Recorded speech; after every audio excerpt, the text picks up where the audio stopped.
Bismillah, alhamdulillah, wa salatu wa salam ala rasulillah wa ala alihi wa sahbihi wa man walah. Assalamu alaikum wa rahmatullahi wa barakatuh. Nous sommes le 28 Ramadan et comme d'habitude, donc nous allons évoquer des événements historiques qui ont marqué l'histoire musulmane et qui se sont produits ce 28 Ramadan. Nous allons citer deux événements. Le premier, donc du temps du prophète sallallahu alayhi wa sallam, donc qui est le mariage du prophète sallallahu alayhi wa sallam avec Zaynab bint Khuzayma. Donc ce mariage a eu lieu le 28 Ramadan de l'an 4 de l'Hégire.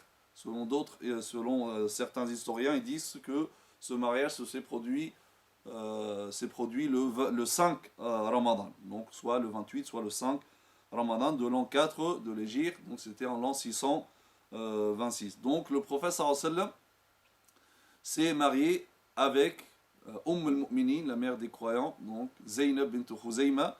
Elle était, c'est peut-être la moins connue des épouses du prophète sallallahu alayhi wa sallam, mais pourtant donc elle était connue comme al-Masakin. On l'a surnommée al-Masakin, la mère des pauvres, car elle était très très généreuse. Et d'ailleurs, le prophète sallallahu alayhi wa sallam, avant de mourir, il a dit à ses épouses: la première d'entre vous qui me rejoindra, c'est celle qui a le bras le plus long.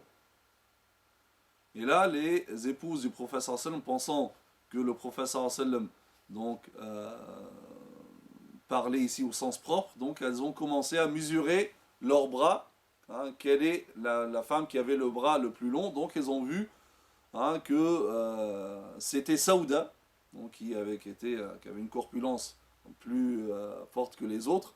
Donc Saouda avait le bras le plus long, donc elles ont conclu que c'était Saouda qui allait donc rejoindre le prophète sallallahu alayhi wa sallam avant les autres, donc qu'elle va mourir avant les autres épouses du prophète sallallahu alayhi wa sallam.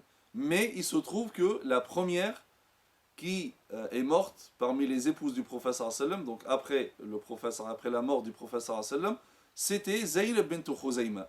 Et là, elles ont compris que finalement le prophète sallallahu alayhi wa sallam, ici en disant celle qui a le bras le plus long, donc c'était une métaphore pour dire celle qui est la plus généreuse.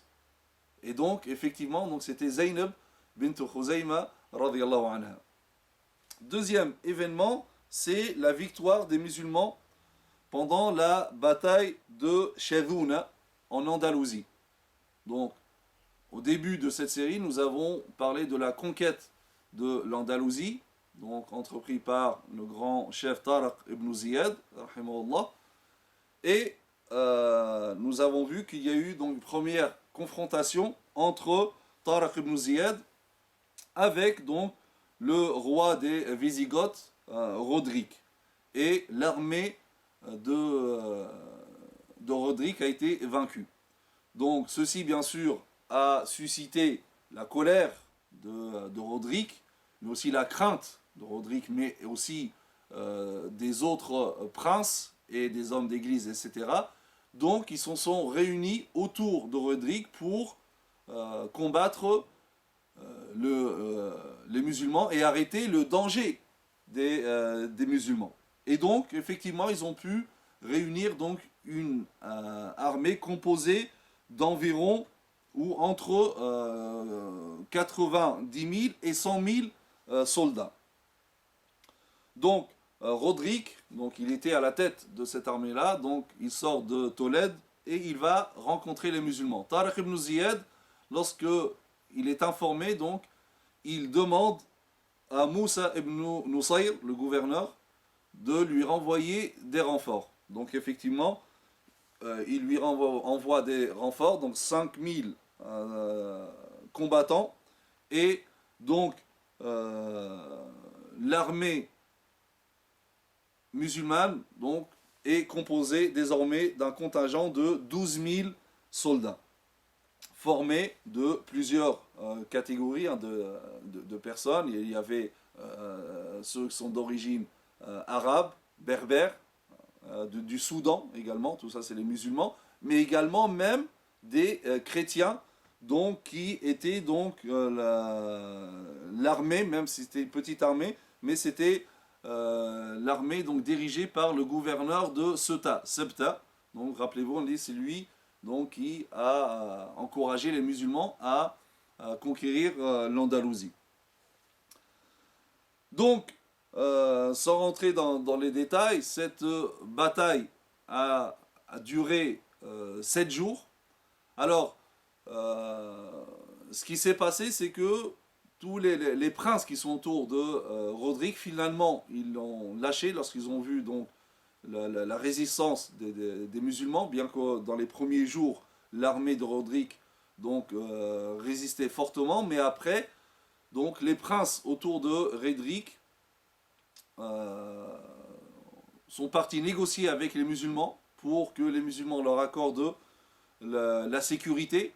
Bien sûr, ceci s'est produit suite à des négociations également entre les chrétiens qui étaient dans l'armée de Tariq ibn Ziyad avec donc, les chrétiens de l'armée de Roderick, notamment les princes donc, qui étaient autour de Roderick. Et finalement, donc, c'est comme hein, si il y avait une cinquième colonne dans l'armée de Roderick, et cela va affaiblir Roderick. Et finalement, donc, au bout du septième jour de combat, donc Tariq ibn Ziyad va remporter la victoire. Rappelez-vous, donc ils sont 12 000 face à peu près 100 000 soldats. Et Tariq ibn Ziyad donc, remporte la victoire. Et ensuite, donc, on n'a plus entendu parler de Roderick. Certains disent qu'il a été mort, donc il a été tué. D'autres ont dit donc il a fui, mais il est mort noyé. D'autres ont dit il a fui, ensuite il a été tué plus tard. L'essentiel, c'est que on n'a plus entendu parler de lui. Et la disparition, la mort de Roderick, ou cette défaite, a mis fin à la dominance ou à la présence des Wisigoths en Andalousie, donc qui avait duré 3 siècles. Et à partir de là, donc cette présence des Wisigoths va laisser la place à la présence musulmane en Andalousie et qui va durer 8 siècles. وسبحانك اللهم بحمدك نشهد أن لا إله إلا أنت نستغفرك ونتوب إليك وصلى اللهم على سيدنا محمد وعلى آله وصحبه وسلم تسليما والسلام عليكم ورحمة الله وبركاته.